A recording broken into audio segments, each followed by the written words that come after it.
안녕하세요, 여러분. 오늘 하루도 잘 보내셨나요? 오늘은 아주 재밌는 옛날 이야기를 들려드리려고 해요. 잠자기 전에 듣는 이런 이야기가 숙면에 많은 도움이 된다고 하니 저도 자주 읽어드리고 싶어요. 오늘 준비한 이야기도 아주 흥미롭고 감동적이니 잘 들어주시길 바랍니다. 그럼 지금부터 제가 재미있게 읽어드릴 테니 제 목소리를 들으며 따뜻한 밤을 보내시길 바랄게요. 구독과 좋아요, 알람 설정도 잊지 마세요. 옛날 옛적에 지성과 감천이라는 두 형제가 살고 있었어요. 이 형제는 아주 가난하게 자라났고 부모님이 일찍 돌아가셔서 둘은 서로 의지하며 살아갔습니다. 마을 사람들도 모두 어려운 형편이라 형제를 도와줄 수는 없었고 결국 두 형제는 고향을 떠나서 여기저기 떠돌며 동냥을 하며 살게 되었습니다. 지성은 17살, 감천은 15살쯤 되었을 때였죠. 어느 날 둘은 함께 동향을 나서던 중 감천이 말했습니다. 형님, 이제 우리도 이렇게 자라났으니 부모님의 제사를 지내야 하지 않겠습니까? 그런데 이렇게 동냥만 하면서 언제 제사를 지낼 수 있겠습니까? 감천의 말에 지성은 고개를 끄덕이며 답했습니다. 그래, 맞아. 그럼 우리 여기서 헤어져서 각자 길을 찾아보자. 그렇게 두 형제는 삼거리에 가서 다시 만날 것을 약속하며 헤어졌습니다. 지성은 오른쪽 길로, 감천은 왼쪽 길로 갔습니다. 그들은 약속대로 제사 날짜에 다시 만나기로 했습니다. 하지만 지성은 그 약속을 지키지 않았습니다. 그는 음식을 얻으면 그것을 다 먹고 일을 하지 않고 돌아다니기만 했습니다. 반면 감천은 조금씩 돈을 모으고 일을 하며 부지런히 살았습니다. 1년이 지나고 감천은 약속한 날 삼거리에 도착했습니다. 하지만 지성은 보이지 않았습니다. 감천은 계속 기다렸고 결국 제사를 지내기 위해 모은 돈으로 떡을 만들고 술도 사서 제사를 준비했습니다. 그런데 해가 저물어도 지성은 오지 않았습니다. 감천은 걱정스러운 마음으로 집으로 돌아가 제사를 지내고 있었습니다. 그때 드디어 지성이 나타났습니다. 하지만 그의 손에는 아무것도 없었고 감천은 그를 걱정스럽게 바라보았습니다. 형님, 왜 아무것도 없습니까? 지성은 대충 이유를 댔습니다. 그냥 힘들어서 이렇게 되었다. 감천은 그런 지성을 걱정하며 제사를 마친 후 잠이 들었습니다. 그때 지성은 몰래 감천의 보따리를 열어보았고 돈과 쌀을 보고 욕심이 생겼습니다. 그리고 그는 감천이 자는 사이 보따리를 훔쳐 도망갔습니다. 갑작스러운 일이 벌어지자 감천은 깜짝 놀라 소리를 지르며 일어났습니다. 그는 보따리가 없어졌다는 사실을 깨닫고 길을 헤매며 지성을 찾기 시작했습니다. 그러던 중 갑자기 하얀 연기 속에서 한 노인이 나타났습니다. 노인은 감천에게 물었습니다. 내 눈이 왜 그러냐? 감천은 대답했습니다. 오늘 부모님의 제사를 지내려고 불을 떼었는데 나뭇가지가 튀어서 이렇게 되었습니다. 감천은 지성 때문이라고 말할 수 없었고 대충 넘겼습니다. 그때 노인은 말했습니다. 감천은 한참을 망설이다가 어쩔 수 없이 길을 떠나려던 찰나 무언가 음성이 들려왔습니다. 그 소리는 고요한 밤을 가로지르며 감천의 마음속 깊은 곳까지 울려 퍼졌습니다. 그 물을 마시고 눈을 씻으면 눈앞의 세상이 달라질 것이다. 말은 그렇게 끝났고 그 뒤로 노인은 모습을 감추었습니다. 감천은 그 말이 마음에 깊이 남아 그저 덩달아 길을 떠났습니다. 그는 물이 나오는 샘을 찾아 헤매다가 결국 샘물 위에 둔 바가지 하나를 발견하고는 그걸로 물을 퍼 눈을 씻었습니다. 그리고 그가 눈을 뜬 순간 마치 세상이 새롭게 펼쳐진 것처럼 모든 것이 또렷하게 보였습니다. 그제서야 감천은 그곳에서 무언가 특별한 것을 느꼈습니다. 자신이 변화했다는 것을. 그리고 그는 다시 마을을 돌아다니기 시작했습니다. 어느 날 한 마을 입구를 지나가던 중 그는 힘들게 물을 길어오는 머슴들을 보았습니다. 그들이 한숨을 쉬며 서로 이야기하는 모습을 듣고 나니 감천은 그들의 고통을 이해할 수 있었습니다. 왜 이런 고생을 해야 하는 걸까? 라는 대화가 그의 마음을 아프게 했습니다. 그런데 그때 한 스님이 지나가며 말을 건넸습니다. 저 나무 아래를 파면 물이 나올 거다. 그리고는 아무 말 없이 떠났습니다. 감천은 이 말을 듣고 잠시 고민하던 끝에 마을 사람들에게 자신이 알고 있는 것을 전하기로 결심했습니다. 저 나무 아래를 파면 물이 나올 거예요. 그가 마을 사람들에게 말하자 사람들은 모두 놀라며 신뢰를 보였습니다.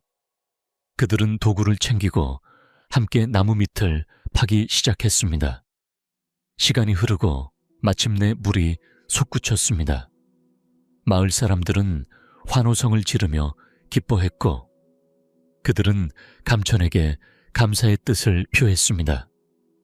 그들은 감천에게 쌀과 음식을 주며 그의 노고에 대한 보답을 했습니다. 그 뒤로 사람들은 감천을 마을에서 중요한 인물로 여겼고 결혼을 시켜주겠다며 그의 행복을 기원했습니다. 감천은 그 덕분에 좋은 사람을 만나 풍요롭고 행복한 삶을 살게 되었습니다. 그가 걱정했던 형도 결국 찾아왔습니다. 오랜 시간이 지나 그리운 형을 맞이한 감천은 그의 손을 꼭 잡고 말했습니다. 형님, 이제라도 만나서 정말 기쁩니다. 과거는 다 잊고 이제부터는 행복하게 살아요. 감천은 형에게 자신의 재산을 나누어 주었고 형도 좋은 사람과 결혼하여 행복한 삶을 시작할 수 있었습니다. 옛날 한 마을에 오래도록 함께 살던 가족이 있었습니다. 한 사람이 집에서 기르던 소가 어느 날 갑자기 사라졌습니다. 소 주인은 이리저리 찾아봤지만 소가 어디로 간 것인지 어떻게 사라졌는지 도저히 알 길이 없었습니다. 그리하여 억울한 마음을 품고 그는 소문을 들은 점쟁이를 찾아갔습니다. 그는 점쟁이에게 이렇게 말했습니다. 제가 할 일이 많고 이 6월에는 여러 가지 해야 할 일이 태산인데 그만큼 중요한 소가 사라졌습니다. 이 일에 대해 좀 알아봐 주실 수 있겠습니까? 점쟁이는 소 주인의 간절한 마음을 알았는지 모르고 한마디 내뱉었습니다. 소를 찾으려면 내일 아침 일찍 일어나 도시락을 챙겨서 가을을 쓰고 길을 떠나십시오. 길을 가다가 배가 고프거나 똥이 마렵다면 도시락을 꺼내 먹고 똥을 쌀 때 자연스럽게 알게 될 것입니다. 소 주인은 처음에는 믿기 어려운 이야기라 생각했지만 소를 찾기 위해 무슨 일이든 해보자고 마음을 먹었습니다. 그래서 그는 다음 날 아침 일찍 도시락을 싸서 허리춤에 차고 길을 떠났습니다. 그렇게 소 주인은 숨이 턱까지 차도록 길을 달렸습니다. 고개를 거의 넘어갈 때쯤 그는 똥이 마려워졌습니다. 고개를 넘은 길목에 앉아 도시락을 펼쳐놓고 밥을 먹으면서 똥을 쌌습니다. 지나가던 사람이 그 모습을 보고 중얼거렸습니다. 여름에 길을 가다 보니 별놈이 다 있구나. 밥을 먹으면서 똥을 싸는 놈이 있다니 방 안에서 소를 기르는 놈은 없나. 소. 주인은 그 사람의 말이 궁금해서 물었습니다. 이보시오, 나는 갈 길이 바빠서 밥을 먹으며 똥을 싸고 있지만 어떤 놈이 요새 방 안에서 소를 기르고 있습니까? 그 사람은 잠시 생각하다가 말했습니다. 이 고개를 넘어 골짜기로 가면 집 하나가 있는데 그 집에서는 방 안에서 소를 기르고 있다네. 소 주인은 그 말을 듣자마자 도시락을 다시 싸서 그 집을 찾아갔습니다. 그리고 과연 그 집 뒷방에서 자기가 잃어버린 소를 발견하게 되었습니다. 소 주인은 점쟁이의 예언이 맞았다는 사실에 깜짝 놀라며 생각했습니다. 그렇게 소를 찾은 소 주인은 점쟁이가 정말로 능력 있는 사람이었음을 깨달았습니다. 아이의 웃음소리가 가득한 집 그 소리는 항상 즐거운 날들을 가져왔습니다. 어느덧 아이는 성장해 15살이 되었고 이제는 집안일을 도와주고 산에서 나무를 해오는 일꾼이 되어 있었습니다. 어느 날 아이는 산에서 나무를 하고 내려온 후 곧바로 아버지에게 갔습니다. 아버지, 다녀왔습니다. 그러면서 아버지의 수염을 힘껏 잡아당겼습니다. 아버지는 아야, 아이고 하며 놀라면서도 아이에게 다녀온 것에 대해 물었습니다. 그래, 다녀오셨는가? 그 후 아이는 어머니에게 갔습니다. 어머니 다녀왔습니다. 그리고 어머니의 뺨을 세게 때렸습니다. 어머니는 아야, 아이고 하며 아이의 행동을 받아들였습니다. 잠시 후 아이는 친구네 집에 갈 거라며 아버지에게 인사를 했습니다. 아버지, 다녀오겠습니다. 이번엔 또 아버지의 수염을 잡아당겼습니다. 아버지는 다시 한번 아야, 아이고 하고 놀랐습니다. 그 후 아이는 어머니에게 인사를 하며 어머니의 뺨을 또다시 때렸습니다. 아이쿠, 아야, 그래, 다녀오시게. 부부는 아이가 떠나는 모습을 보며 얼얼한 턱과 뺨을 어루만지며 바라보았습니다. 시간이 지나면서 아이가 자라나면서 부부는 점점 나이가 들고 더 이상 건강하지 않았습니다. 게다가 아이에게 시도 때도 없이 맞다 보니 몸이 점점 쇠약해졌습니다. 부부는 이제 아이에게 편하게 말을 걸지도 못하고 오히려 아이를 두려워하기만 했습니다. 그러던 어느 날 부부와 오랜 친구인 생원이 집을 방문했습니다. 생원은 부부의 하소연을 들으며 술을 마시고 그들의 신세를 듣고는 말했습니다. 이제 저 아들 정말 못 살겠습니다. 귀여운 아들 하나 나왔다고 생각했는데 이제는 내가 무서워서 어떻게 살아야 할지 모르겠습니다. 부부는 끊임없이 아들의 폭력에 시달리며 결국 생원이 아들을 자기 집에 데려가겠다고 했습니다. 생원은 부부에게 고마움을 표현하면서 아들을 데리고 갔습니다. 아드님, 생원 어른이 아드님을 좀 데리고 가셔서 놀다 오라고 하십니다.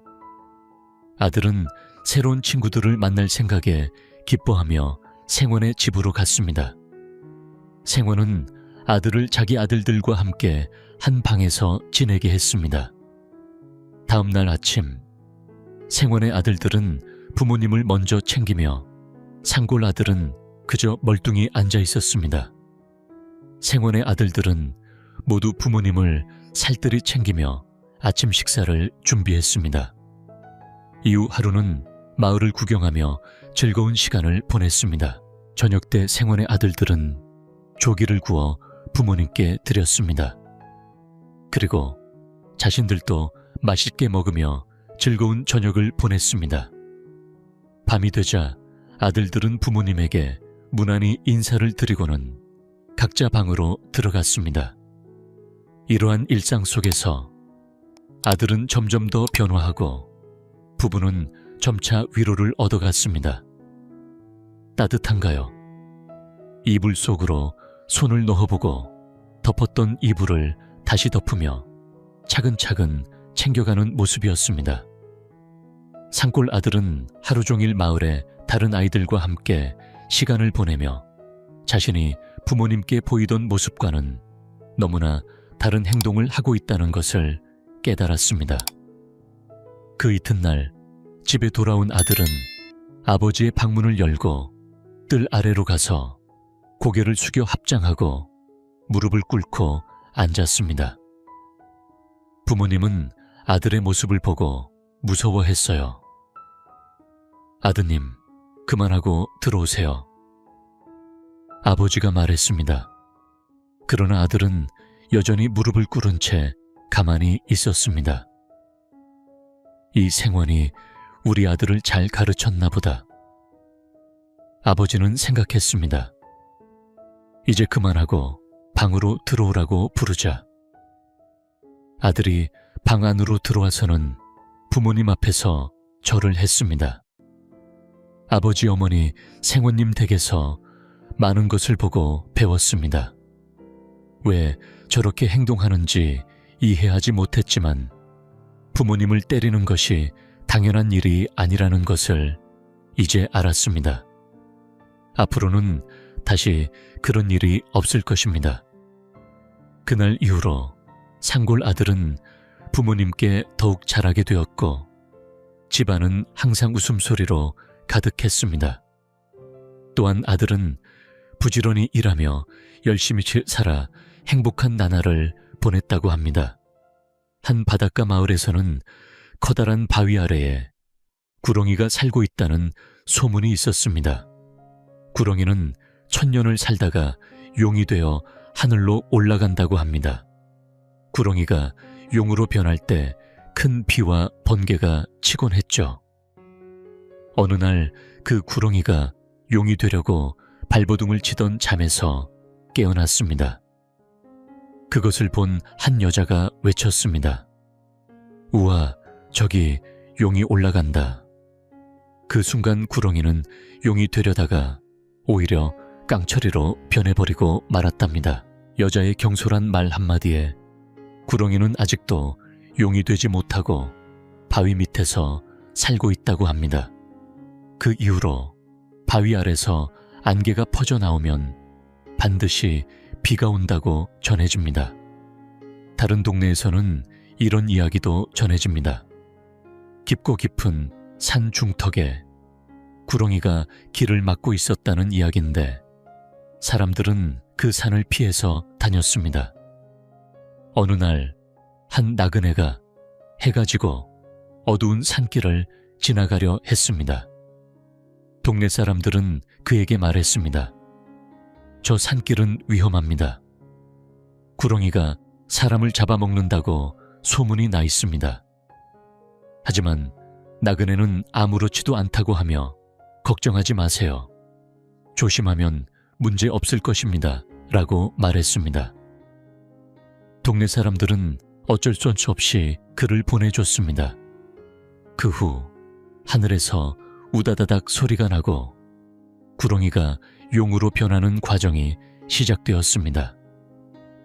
나그네는 그 모습을 보고 무릎을 꿇고 진심으로 기도했습니다. 용님 용이 되어 하늘로 올라가세요. 그 기도를 들은 구렁이는 결국 용이 되어 하늘로 승천했다고 합니다. 이 이야기는 나그네의 진심이 구렁이를 용으로 변하게 만든 중요한 순간이었다는 것을 말해주고 나그네와 그 마을 사람들에게도 큰 복을 가져다 주었다고 전해집니다. 활을 쏘고 말을 타는 실력을 시험하고 싶었던 황장군은 큰 결심을 했습니다. 나라를 위한 큰 일을 하려면 자기 능력뿐만 아니라 말도 뛰어나야 한다고 생각한 그는 말이 활보다 더 빨리 달릴 수 있는지 확인해 보기로 했습니다. 그러면서 황장군은 활을 쏘는 동시에 말을 달려보며 만약 말이 활보다 빠르지 않으면 지금 타고 있는 말을 버리고 더 나은 말을 구할 생각이었습니다.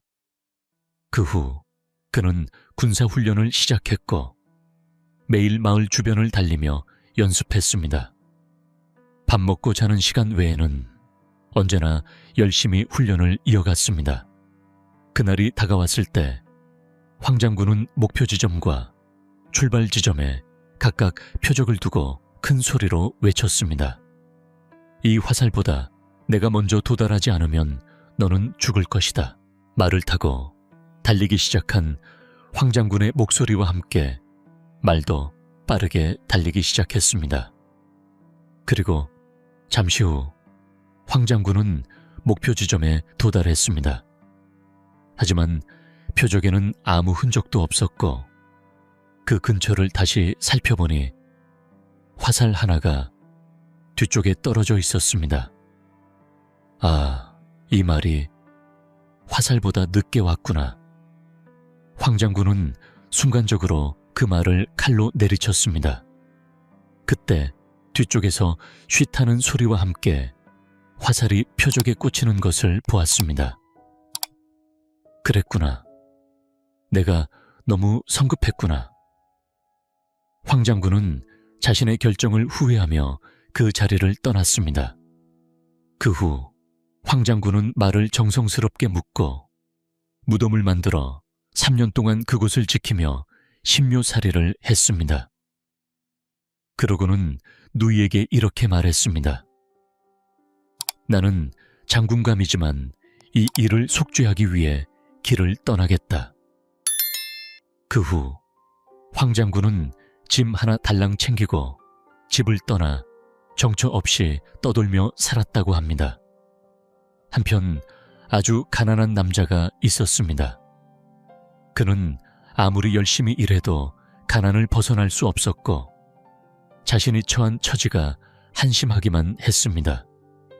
새해가 다가오자 다른 집의 아이들은 새 옷을 자랑하며 기뻐했지만 그의 아이들은 배고픔에 지쳐 있었습니다.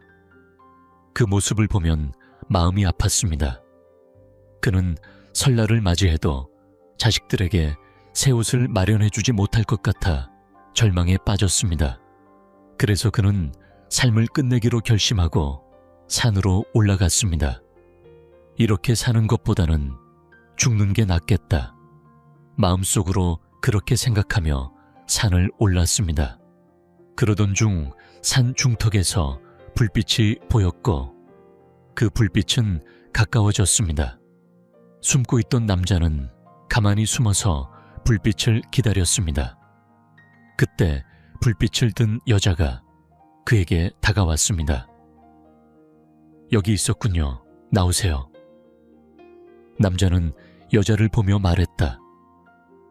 나는 더 이상 살고 싶지 않아요.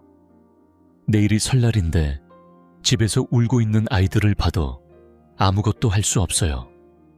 이제 세상에 미련이 없어요.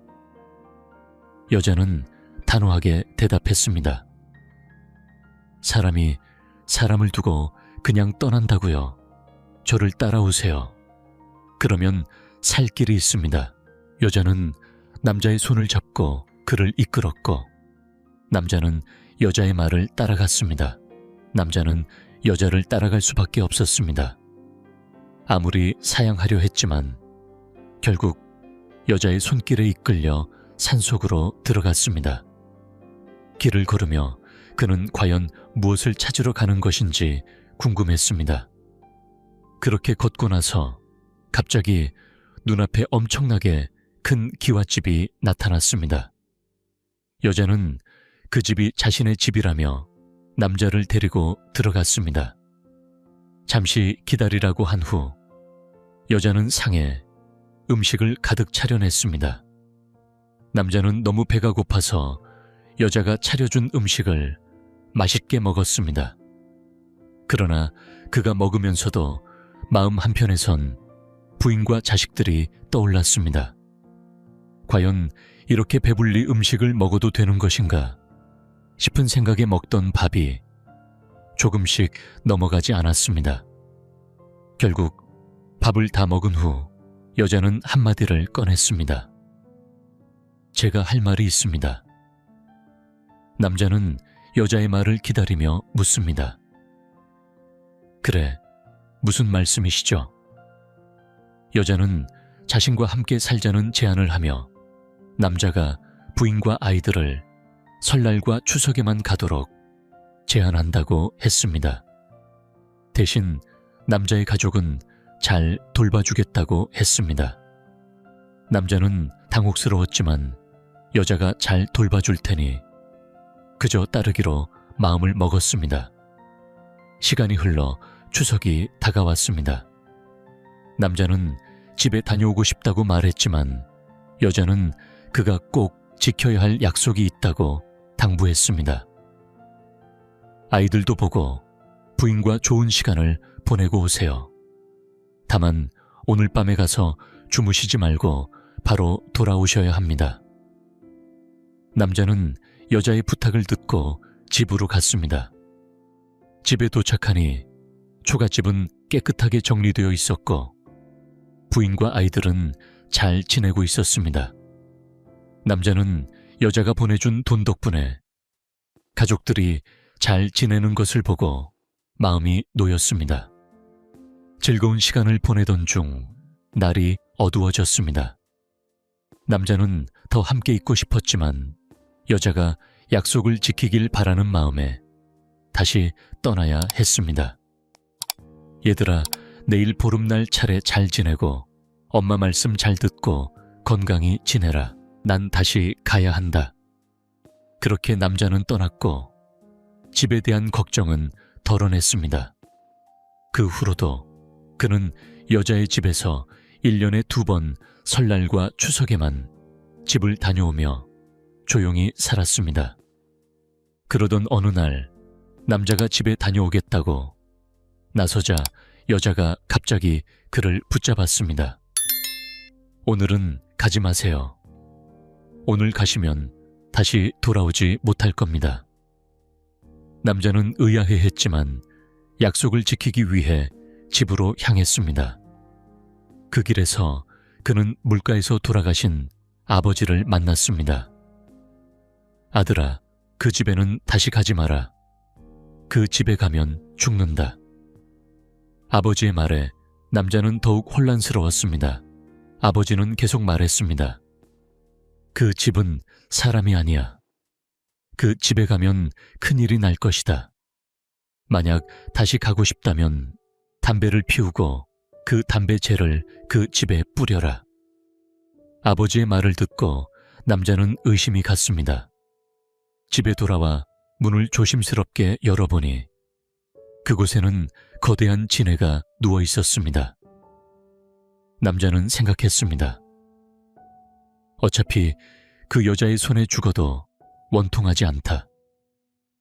가족들이 잘 지내고 있는 건 모두 그 여자의 덕분인데 내가 그 여자를 죽여야 할 이유는 없다. 그렇게 생각한 남자는 아무렇지도 않은 얼굴로 방 안으로 들어갔습니다. 방 안에서는 여자가 사람 모습으로 변해 그를 반갑게 맞이했습니다. 남자는 담배를 피우며 여자의 불안한 얼굴을 보았습니다. 남자는 주머니에서 손을 뺀 채 여자의 질문에 잠시 망설이며 대답했습니다. 그랬습니다. 아버지를 만났습니다. 여자는 급히 남자의 손을 붙잡고 조금 당황한 듯 물었습니다. 그게 무슨 뜻입니까? 혹시 아버님을 만나신 게 아닌가요? 남자는 고개를 끄덕이며 여자의 눈을 바라봤습니다. 그렇습니다.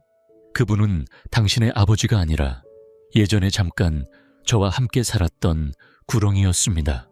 여자는 그 말을 들은 후 잠시 침묵을 지켰습니다. 그리고 말했습니다. 그 구렁이는 당신이 잘 살고 있다는 것을 보고 나를 빼앗으려고 해코지를 하려 했던 것입니다. 기억나시나요?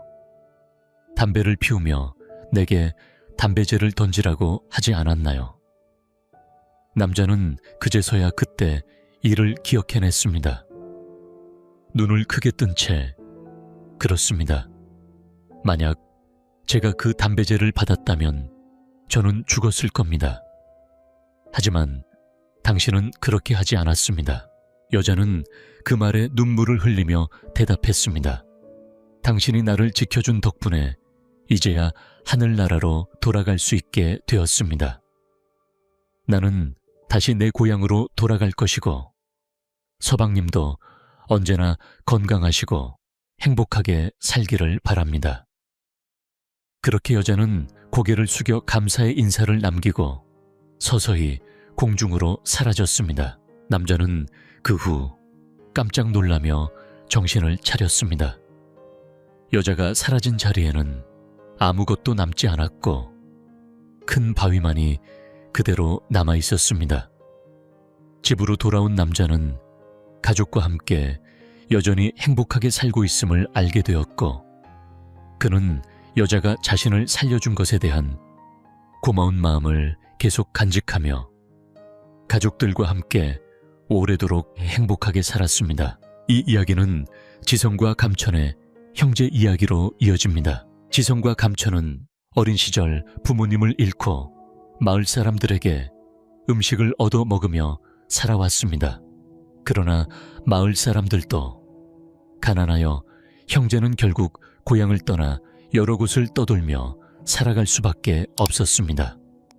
지성은 17살, 감천은 5살 정도였을 때였죠. 어느 날 감천이 형에게 말했습니다. 형님, 우리도 이제 부모님의 제사를 지내야 하지 않겠습니까? 이렇게 동양질만 하면서는 자식 역할을 할 수 없습니다. 지성은 동생의 말을 듣고 잠시 생각한 뒤 고개를 끄덕이며 말했습니다. 그래, 내 말이 맞다. 그럼 우리 각자 길을 떠나서 부모님 제사 때 다시 만나자. 그때까지 돈을 벌어오기로 하자.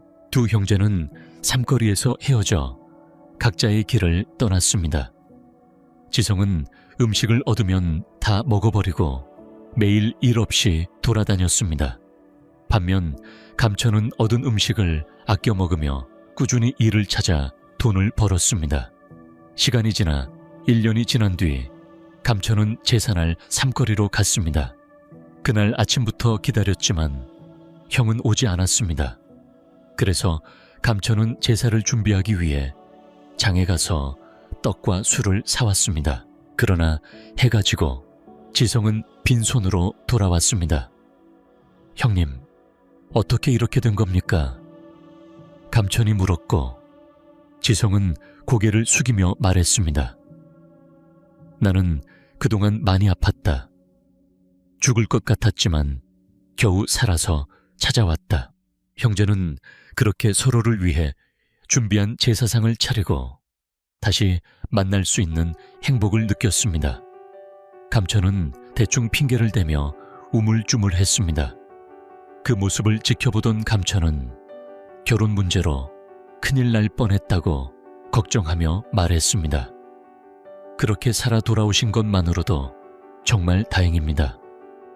제사를 마친 후 감천은 방에 누워 잠이 들었습니다. 그때 지성은 감천이 얼마나 벌었는지 궁금해졌습니다.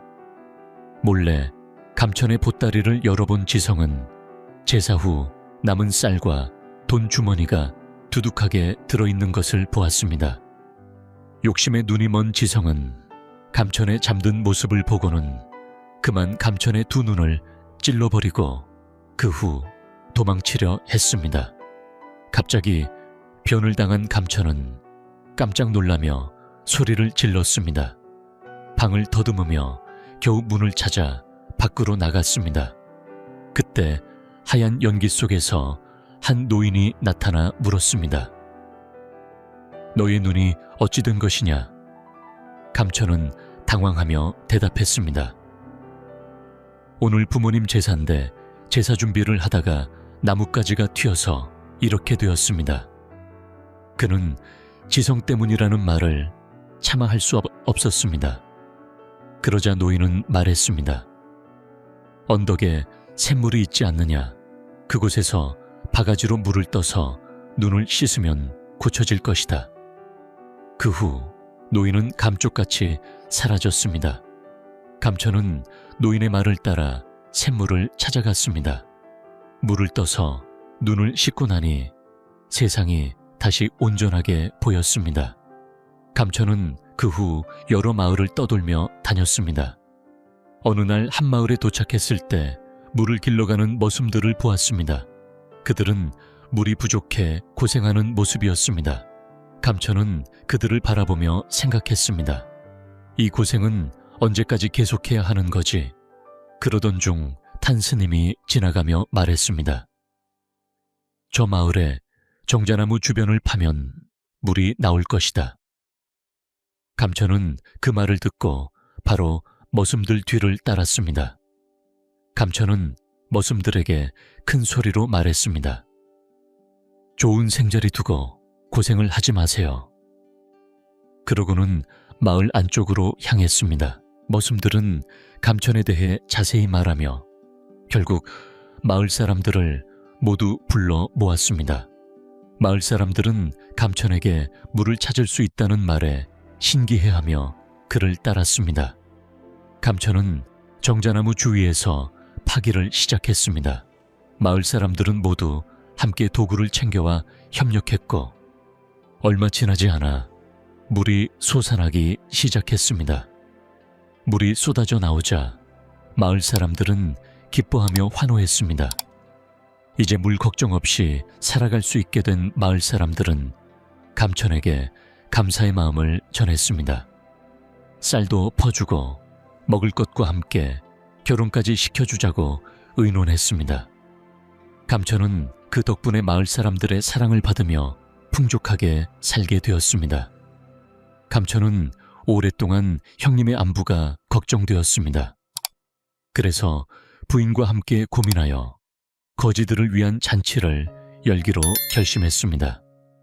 마을 사람들이 이 소문을 듣고 각지에서 많은 거지들이 감천의 집으로 모여들었습니다.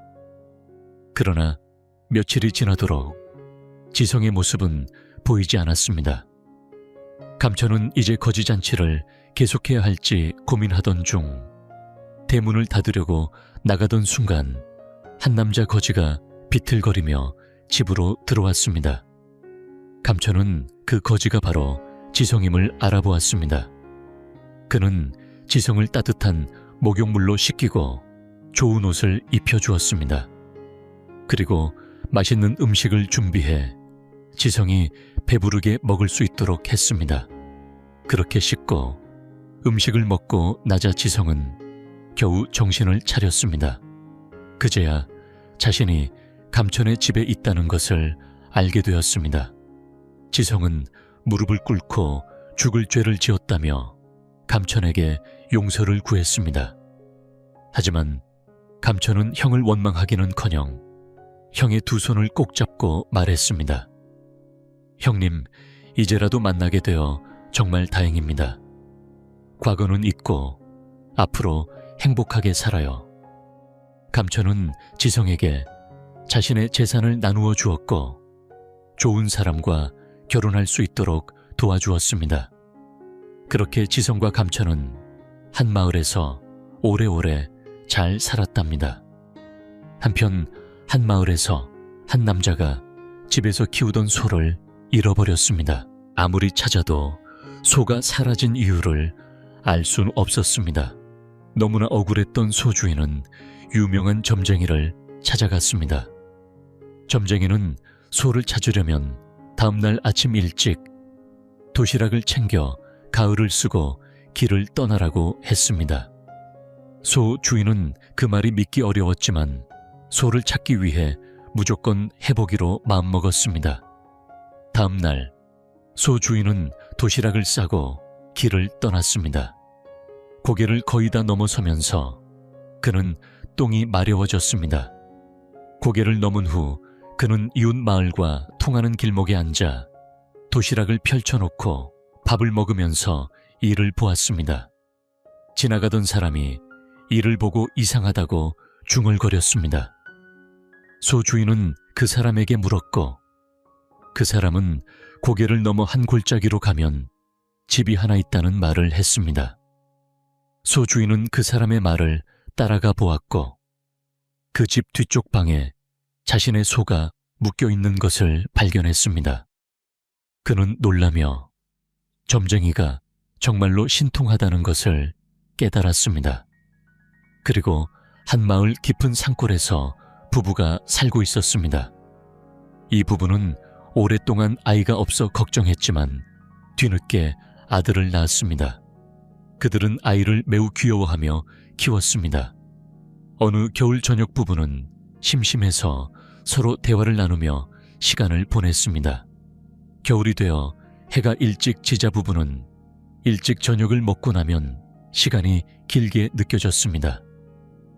그래서 그들은 밤을 함께 지내며 이야기를 나누었습니다.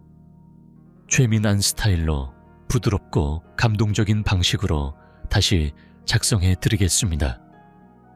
아래와 같이 내용은 유지하되 표현은 달리하여 보다 부드럽고 감성적인 방식으로 서술합니다. 아이와 함께한 어느 날 부모는 아이에게 작은 장난을 걸기 시작했습니다. 저기, 아버지, 수염을 한번 잡아봐. 아이는 웃으며 아버지에게 다가가 그의 수염을 힘껏 잡아 뽑았습니다. 하하, 정말 재밌구나. 아버지는 아이의 장난에 웃음을 터뜨리며 말했다. 자, 이제 어머니 뺨을 한번 때려보렴.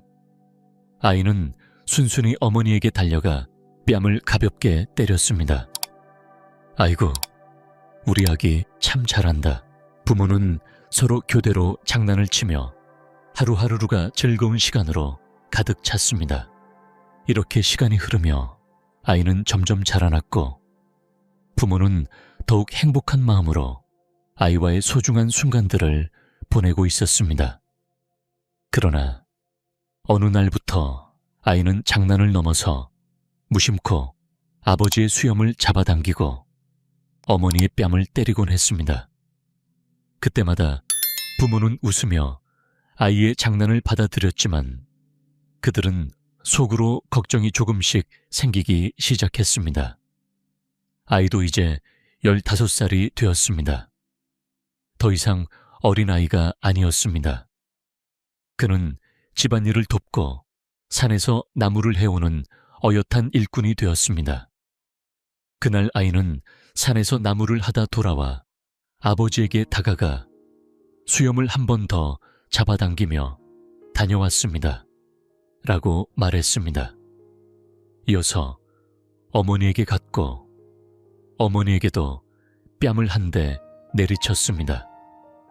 부모는 서로를 바라보며 미소 지었지만 속으로는 어느새 아이의 힘이 점점 커져가고 있음을 실감하고 있었습니다. 시간이 지나면서 부모는 아이의 성장에 겸손하게 적응해 나갔습니다. 그들은 이제 힘센 아들에게 말을 걸 때도 존대하고 예전처럼 친근하게 대하기 어려워졌습니다. 그러던 어느 날 이웃 마을에서 오랜만에 생원이 찾아왔습니다. 부모는 그의 방문을 반갑게 맞이하며 자신의 고민을 털어놓았습니다. 아이에게 이렇게 자주 맞다 보니 몸이 아프고 힘이 다 빠져버렸습니다. 아이가 점점 강해져서 이제는 제 힘으로는 어떻게 할 수가 없어요. 그 이야기를 들은 생원은 한참을 고민한 끝에 아이를 자기 집으로 데려가겠다고 했습니다. 부모는 한숨을 쉬며 고마운 마음을 표현했습니다. 당신 덕분에 오늘이라도 아이의 손찌검에서 벗어날 수 있게 되어 감사합니다.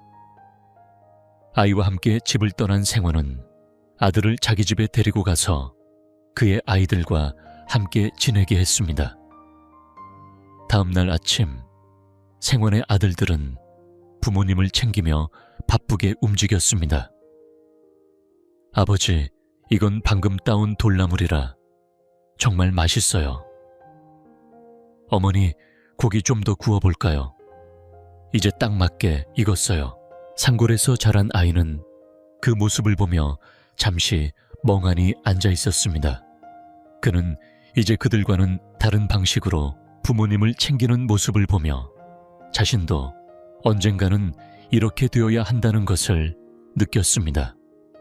어느 날 산골 아들은 생원의 아들들과 함께 시간을 보내며 많은 것을 배웠습니다. 그날 생원의 아들들은 그를 따뜻하게 맞아주고 함께 산길을 걸으며 구경을 했습니다. 한참을 돌아다니던 중 생원의 아들들이 가장 크고 튼실한 생선을 고르기 시작했습니다. 그들은 먼저 가장 큰 조기를 고르고 그보다 조금 작은 것들, 그리고 마지막으로 작은 것들까지 선택해 갔습니다. 저녁 시간이 다가오자 그들은 부엌으로 가서 생선을 구워달라고 부탁했습니다. 가장 큰 생선은 아버지께 그 다음으로 작은 생선은 어머니께 드리고 나머지는 자신들의 몫으로 남겨두었습니다. 이렇게 준비된 저녁상을 들고 생원에게로 갔습니다. 오늘 생선이 아주 맛있어서 한 마리 샀습니다. 생원의 아들이 말하며 부모님께 음식을 드린 후 자신들도 각자 생선을 놓고 맛있게 먹었습니다. 밤이 되어 잘 시간이 되자 생원의 아들들은 부모님에게 인사를 드리러 갔습니다. 어머니, 아버지, 방이 따뜻한가요? 그들은 이불을 덮어드리며 부모님을 살뜰히 챙기고 온종일 자신들을 돌봐주신 부모님의 따뜻한 배려에 감사의 마음을 표현했습니다. 그날 밤, 산골 아들은 부모님께 그동안의 자신의 행동을 돌아보며 집에서의 생활이 얼마나 달라야 하는지를 깨달았습니다. 다음 날 산골 아들은 집에 돌아가 아버지의 방문을 열고 고개를 숙여 절을 하며 앉았습니다. 부모님은 그가 무슨 일이 있는지 궁금해했지만 아들은 일절 말을 하지 않고 앉아 있었습니다. 아버지가 그를 부르자 아들은 방으로 들어가 부모님 앞에서 절을 하며 고백했습니다. 아버지, 어머니, 이제야 알았습니다. 부모님을 때리는 것이 당연한 일이 아니었음을. 앞으로는 절대로 그런 행동을 하지 않겠습니다. 그 후로 산골 아들은 부모님께 더 잘하고 집안에는 웃음이 끊이지 않았습니다. 아들의 변화로 인해 가족은 오래오래 행복하게 살았습니다. 그리고 먼 바닷가 마을에는 구렁이가 살고 있다는 전설이 있었습니다. 구렁이는 1000년을 살아야 용으로 변할 수 있다고 했고 어느 날 그가 용으로 변하려던 순간 한 여자가 소리쳤습니다. 저기 용이 올라간다. 그 말 한마디에 구렁이는 용이 되지 못하고 깡처리로 돌아가고 말았습니다. 그 후 구렁이가 용이 되지 못한 이유로 그 바위 밑에서 안개가 피어오르면 반드시 비가 온다고 했습니다. 다른 마을 사람들도 이런 이야기를 전하며 그 지역을 피했습니다. 어느 날 해가 지고 어두워진 산길을 지나던 한 나그네가 있었습니다. 마을 사람들은 그에게 위험을 경고했지만 나그네는 별일 없을 거라며 걱정하지 말라고 했습니다. 그러나 그가 산 속으로 들어가자 하늘은 갑자기 천둥과 번개를 동반하며 울리기 시작했습니다. 사람들은 나그네를 걱정하며 그가 구렁이에게 잡아먹히려는 것이라며 두려워했습니다. 그때 나그네는 멀리서 구렁이가 용트림을 하며 몸을 비틀고 있는 모습을 보았습니다. 엎드려 절을 하던 중 용림용이 되어 하늘로 올라가게 해주세요. 라고 간절히 빌었습니다. 그러자 구렁이는 몇 번 몸을 돌린 후 결국 용이 되어 하늘로 날아갔습니다. 그동안 구렁이는 용이 되어 하늘을 향해 승천하려 했지만 여러 차례 주저하며 갈 수 없었습니다. 그런데 나그네가 진심으로 빌자 구렁이는 마침내 용으로 인정받고 하늘로 올라갈 수 있었습니다. 그 후 용은 나그네에게 큰 복을 주었고 마을 사람들 또한 용의 보살핌 덕에 번영하게 되었습니다. 옛날 황장군이라는 위대한 사람이 있었습니다. 황장군은 엄청난 힘을 지니고 있었으며 30명과 줄다리기를 하면 자신의 뒤꿈치가 닿을 정도로 강력한 인물로 알려졌습니다. 그는 늘 말을 잘 키우며 언젠가 나라를 지키기 위해 싸울 준비를 하고 있었습니다. 정성스럽게 말을 키우고 활쏘기와 말타기를 연습하던 황장군은 어느 날 자신이 말보다 활을 더 빨리 쏘는지 확인하고자 했습니다. 나라를 위해 큰 일을 하려면 자신의 능력과 더불어 말이 빠르게 달려야 한다고 생각한 그는 활을 쏘는 동시에 말을 달리기 시작했습니다. 황장군은 활을 쏜 뒤 말을 타고 목표 지점으로 향했습니다. 말이 활보다 빨리 도달하면 괜찮고 그렇지 않으면 그 말을 버리기로 결심한 황장군은 더욱 열심히 연습을 거듭했습니다. 그리고 드디어 그가 자신이 정한 날짜가 되자 출발 지점과 목표 지점을 설정하고 큰 소리로 말했습니다. 이 화살보다 내가 빨리 가면 너는 살아남을 것이다.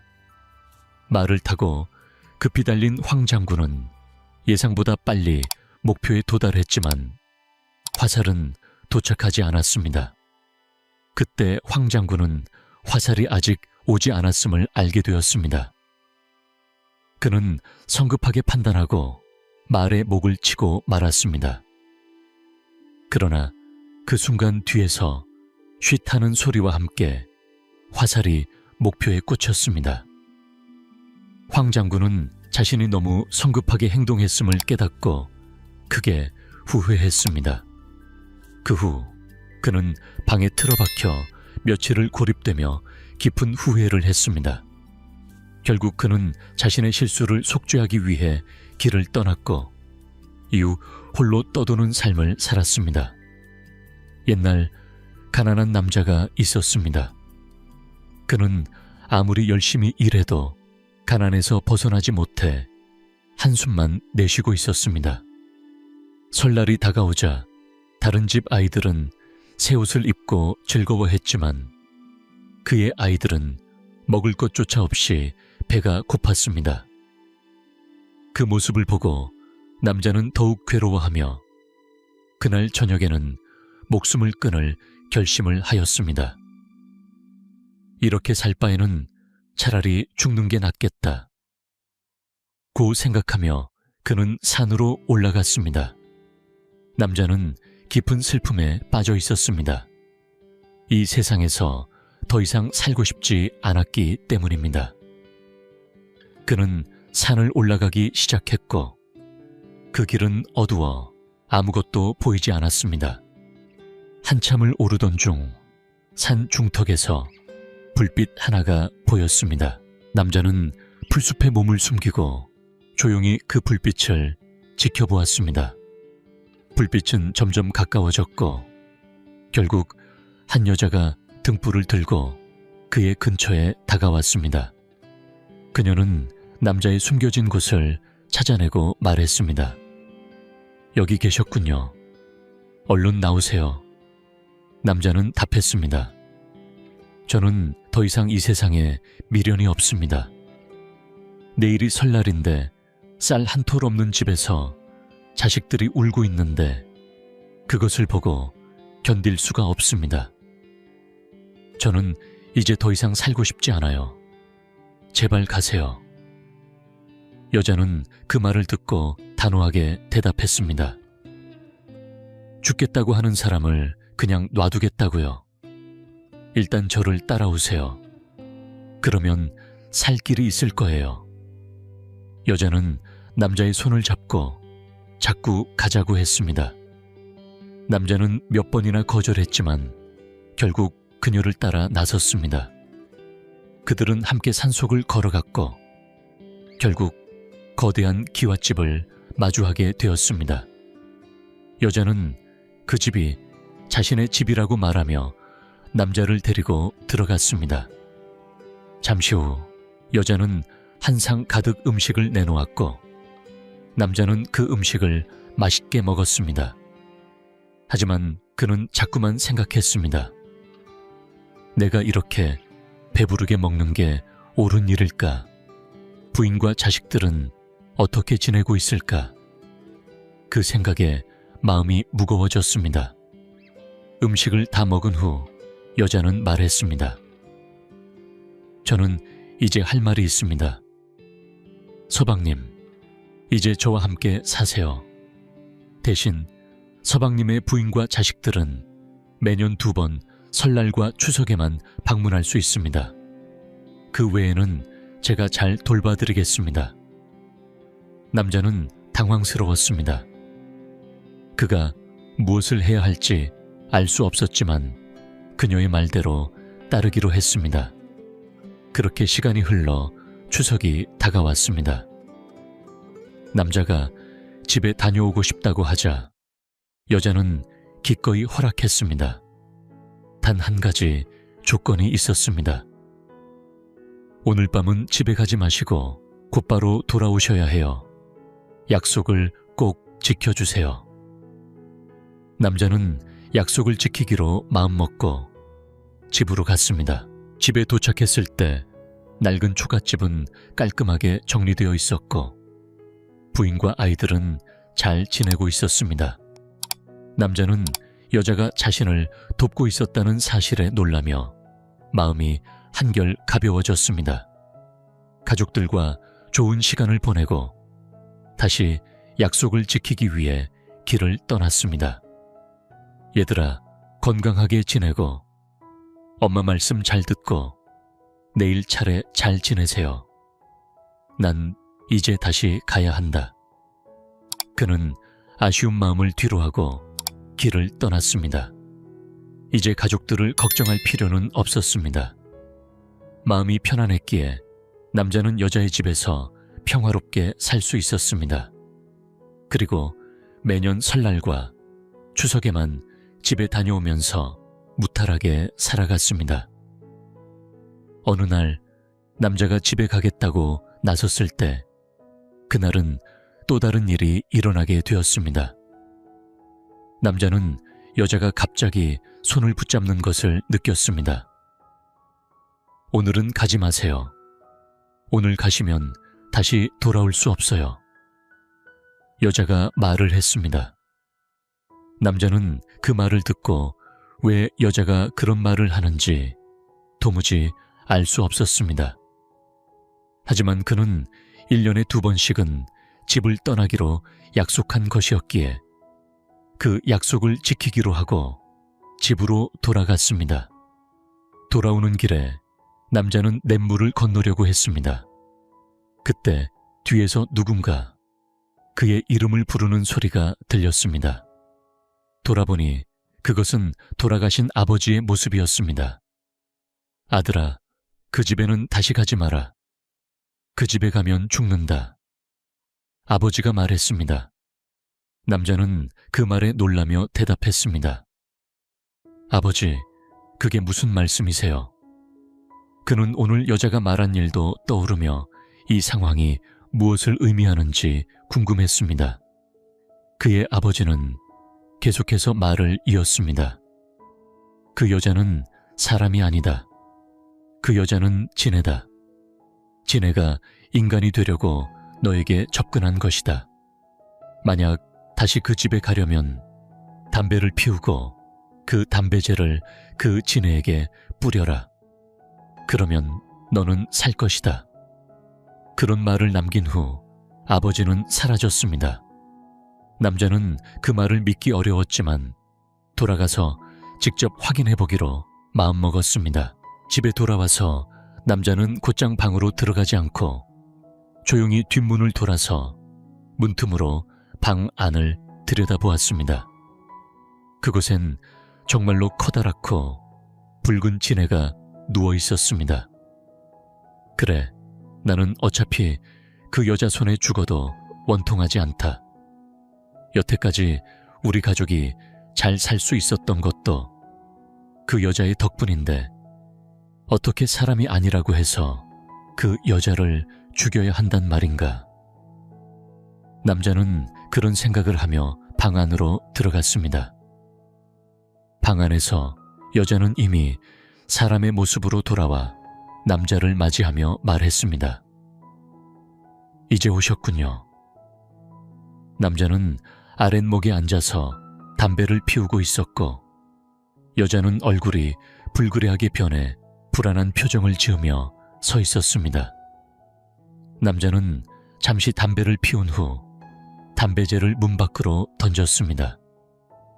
그 순간 여자는 급하게 달려들어 그의 손을 잡으며 물었습니다.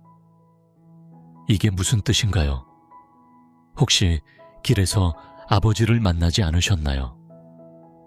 남자는 고개를 끄덕이며 대답했습니다. 네, 아버지를 만났습니다. 여자는 말을 이었습니다. 그게 사실은 당신 아버지가 아니라 구렁이였습니다. 예전에 잠시 저와 함께 살았었죠.